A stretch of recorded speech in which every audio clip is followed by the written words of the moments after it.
Welcome to Business Line's State of the Economy podcast, where you'll find insight, analysis, and the story behind the numbers. Hello and welcome to Business Line's State of the Economy podcast. I am Sanjana, the publication's tech reporter. India, over the years, has emerged as an engineering powerhouse with several global companies relying on the country's tech talent by hiring for various tech related roles. Along with this is the rising phenomena of global companies establishing their innovation centers in the country. In today's episode, Debashish Bhattacharyya, the chairman of PanIIT Alumni India, will talk about India's growth in tech talent and the future of this talent. Hello and welcome to the podcast, sir. Thank you very much, Sanjana. My pleasure to be here and Yes. honored. So, perhaps we could start by talking about how India has contributed to the growth of tech talent globally and how this has benefited the country's economy so far and how, it will continue to benefit the economy. Okay. So if I may just go back a bit, I would like to just clarify the understanding of technology as I see it and as it is seen today. Right? Now, engineers are supposed to be technologists. Technology means a way of doing something. Over the years, however, technology has slowly been narrowing down, and what we used to call IT at one point of time now becomes technology, maybe plus something. So if I look at that, then we are talking about the evolution of the IT industry over the years. And I think we are looking at a period of almost about 50 years, right? During this period, we started with doing coding for foreign companies, in-house software development, to slowly moving into competence centers, call centers, and various other things, right?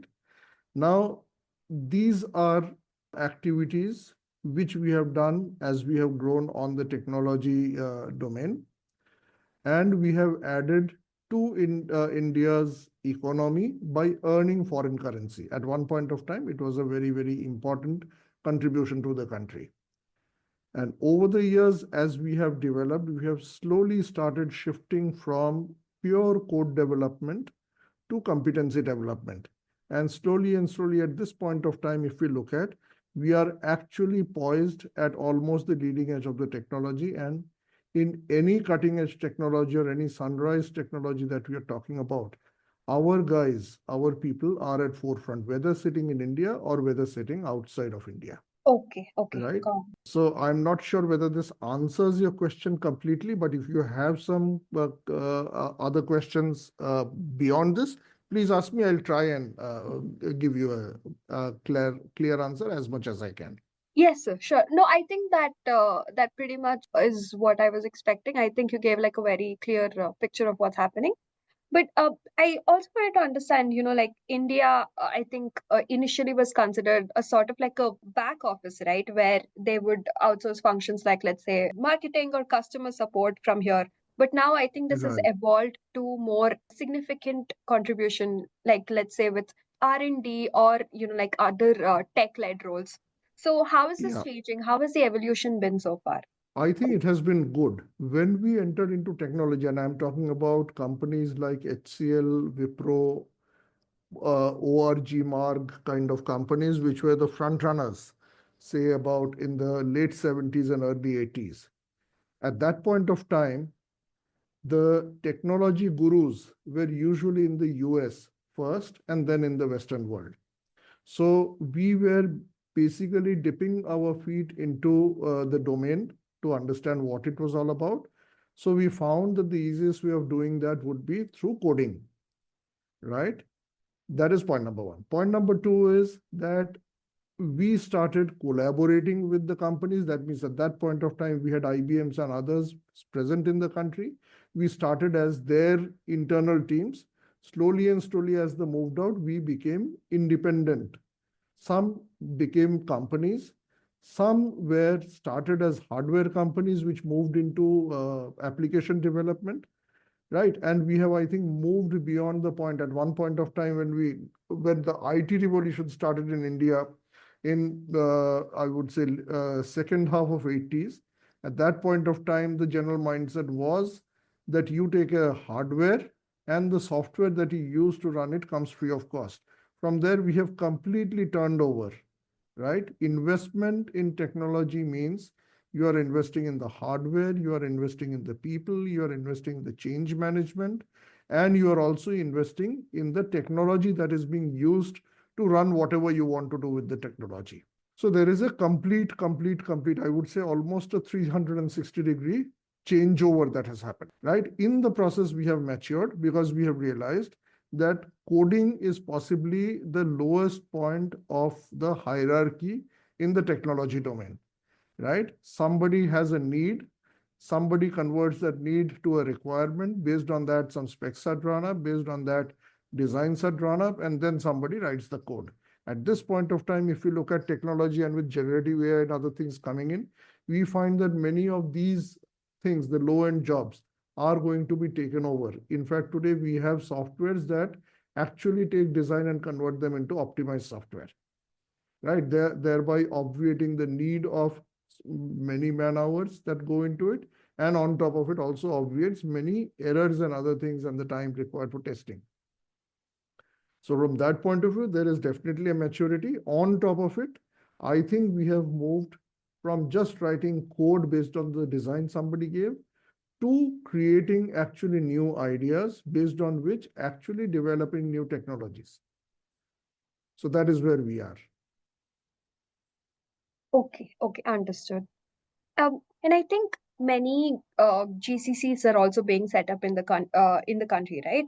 Which India has emerged as a top choice among other European and Asian countries. A lot of companies that we regularly speak to say that, if it's a choice between, let's say, like a Poland or India, they'll obviously go with India. Do you think that Yeah. this is just because of cost efficiency, or has the talent actually propelled this, like There are India actually emerging as a top choice? there are actually 3 or 4 factors, Okay. right? Cost is definitely one of the factors. At one point of time, it was the factor, but at this point of time, if you look at it, cost is one. But even more than cost, our knowledge of English, our uh, pool of STEM educated graduates, and our ability to basically look at larger canvases and look at a need, and from need drive down to the actual requirement of the application. So when we talk about competency centers, right? Competency centers actually started as process offshoring, right? Somebody would say that, okay, I would like to get my accounts done by somebody sitting somewhere else because my cost of accounting team is going to be very high. Now, from there, we have moved to a situation where we are saying that, okay, we are doing your accounts, but we are not doing it manually. We are actually run by technology. So if you want integration of your other business functions, that we can do.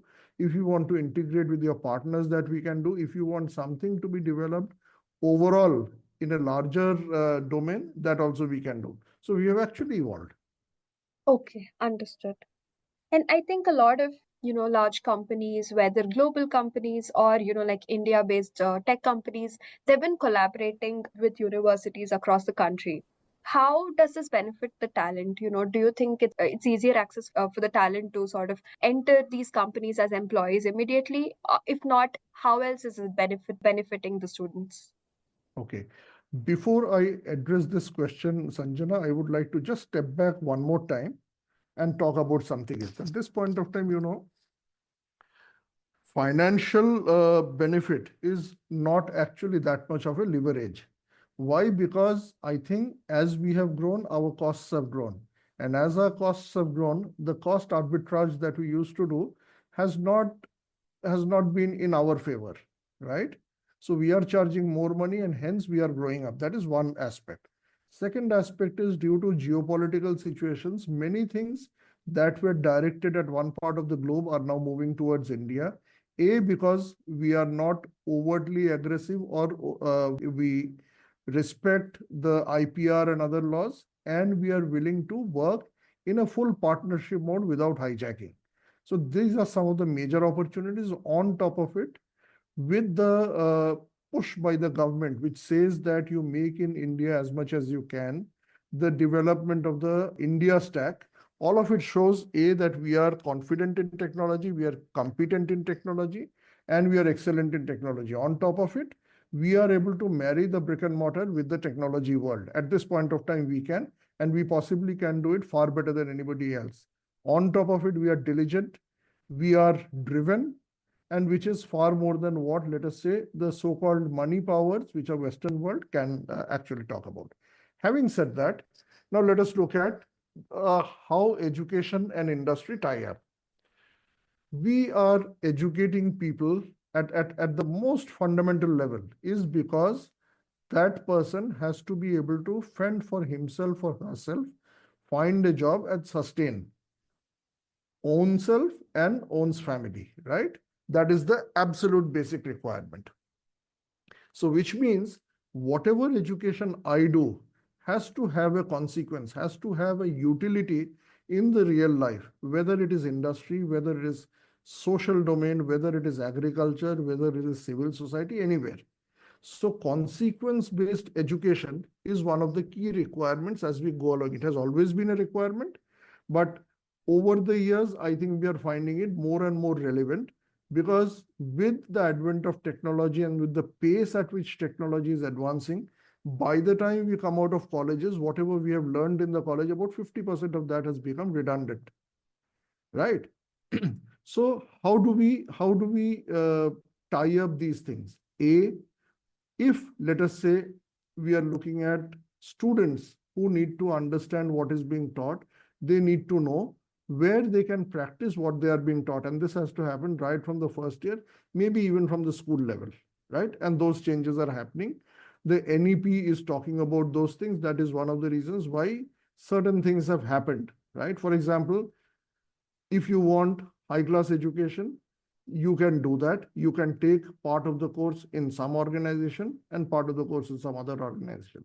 At the same time, if I only do classroom teaching and I do not expose the student to a real life application, then whatever the student is learning is theory. For example, during my time, engineering was taught almost as an arts or a science subject. So till such time I started working, I had not actually understood some of the basics of manufacturing, which became my life for the next 10 years. When I joined my first company, BHL, that is where I learned whatever actually I understood what was being taught in my class. So at this point of time, if you see, there is a shift there. Almost all the students, right from the time they join the colleges, they're trying to figure out where they can work so that they can figure out whatever they have learned, how that can be applied.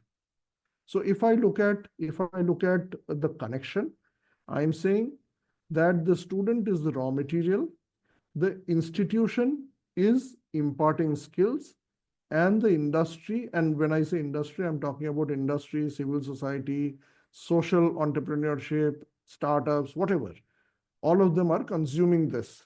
So if that education leads to a consequence, or the consequence requires some specific skill to be imparted, then and only then we see that there is a synergy which is happening. And that is what people are working towards right now. Okay, got it. And you'd mentioned, some tech roles companies rely on India for, but with emerging technologies like AI or Gen AI, coming into the picture recently, there might be a requirement for more up-to-date talent, right? So, are Yeah. we able to meet these global demands? Uh, we are trying, but point is, in a situation where the technology landscape is changing rapidly, there is a need for a continuous upskilling of yourself. Gone are the days when we said that, okay, I have done engineering, so I can work for the next 40 years without any problem. Doesn't work today. What I learned today is going to be obsolete tomorrow. So unless I keep myself updated, like let us say the accountants do or the doctors do, I am again a practice-driven profession. I'm going to be out of practice, irrelevant over a period of time. So I have to keep upskilling, and that is one of the reasons why people are saying that after the basic degree, they are actually looking at the top-up programs, which are not 1 year long or 2 years long or 4 years long. They are looking at those mini and nano courses, 15 days, 1 month, 3 months, maximum to maximum 6 months, which are upskilling. And you see, in today's situation with the way technology is changing, in the new technology, there are hardly any institutions which have a standard by which they can teach. For example, engineering, there is a standard for the last 100, 150, 200, 400 years. Now, for things like AI, you really do not have a standard. It is emerging, and you are basically trying to catch the tiger as it emerges, right? So you are basically looking at it, touching it, learning as you go along. So the way of learning is changing, particularly when you are trying to keep abreast or ahead of technology. So it is going to be a struggle. Okay, got it. So I think with that, we come to the end of this podcast. Thank you so much for a very insightful conversation. I think we are sort of clear on where we stand, as a country with respect to our tech talent. So yeah, thank you again for joining us for today's episode. Thank you very much, Sanjana.